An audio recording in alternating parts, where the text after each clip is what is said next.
মুরগির ফেলে দেওয়া হাড় গোড় চামড়া পা সব কিছু মিলে এভাবে রান্না করলে রুটি পরোটার সাথে গরম ভাত।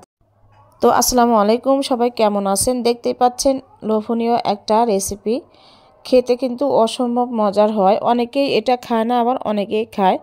আমি মাঝে মধ্যে রান্না করি কারণ আমার বড় মেয়ের অনেক বেশি পছন্দের এই খাবারটা, তো ওর জন্যই বিশেষ করে রান্না করে দেওয়া হয়। আমিও টুকটাক খাই, কিন্তু ওর আব্বু তো এটা মুখেই নিবে না, আমার ছোট মেয়েও খেতে চায় না, শুধু আমরা দুজনই এটা খেয়ে থাকি।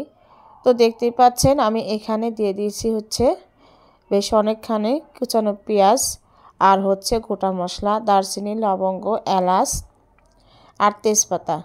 আর এখানে দিয়ে দিলাম হচ্ছে বাটা আদা। এটা হচ্ছে আপনার 1 চামচ আদা দিয়েছি, আর 2 চামচ দিয়েছি রসুন বাটা দিয়ে আমি একটু ভালো করে কষিয়ে নিচ্ছি। আর এখানে আমি দিয়ে দিব হচ্ছে বাকি যে মশলাগুলো, হলুদের গুঁড়ো, ধনিয়া গুঁড়ো, জিরা গুঁড়ো আর শুকনো মরিচের গুঁড়ো।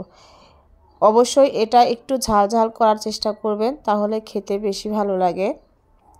আর অল্প একটুখানি পানি দিয়ে প্রথমে আমি মশলাটা ভালো করে কষিয়ে নিচ্ছি। দেখতেই পাচ্ছেন খুব সুন্দর করে মশলাটা কষিয়ে নিলে এটা খেতে ভালো হয়। তো দেখতে পাচ্ছেন আমি এগুলো কিন্তু টুকরো টুকরো করে কেটে, এখানে গিলা, কলিজা, তারপরে পা, অল্প একটু চামড়াও আছে। আর কালকে আমি মুরগি কিনতে গিয়েছিলাম, তো ওখানে আমি বলছি যে চামড়াটা ছিলে রেখে দিয়েন, তো উনি ভুলে ড্রেসিং করে ফেলছে। তো আমি বললাম যে এটা করছেন কেন? বলতেছে যে আসলে আপু ভুল হয়ে গেছে, নিয়ে যান, পরবর্তীতে আর ভুল হবে না। ওনার কাছ থেকেই আমি সবসময় মুরগি কিনি, কিন্তু যদিও সে ভুল করে ফেলছে, বললাম যে আচ্ছা আমার বড় মেয়ে যেহেতু পছন্দ করে, করেই ফেলছে, নিয়ে আসি।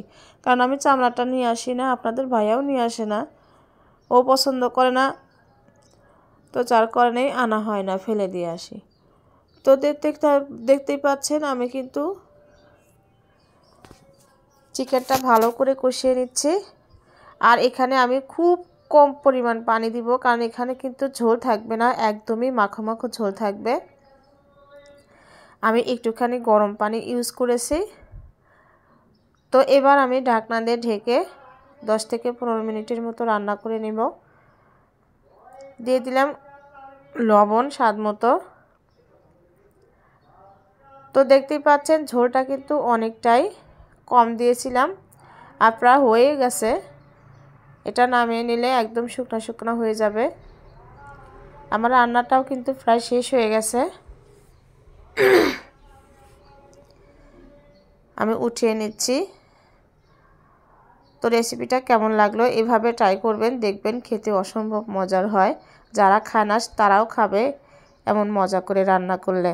ভিডিওটা ভালো লাগলে লাইক কমেন্টস করবেন, আমার চ্যানেলটা সাবস্ক্রাইব করবেন, পেজ থেকে দেখে থাকলে পেজটা ফলো দিয়ে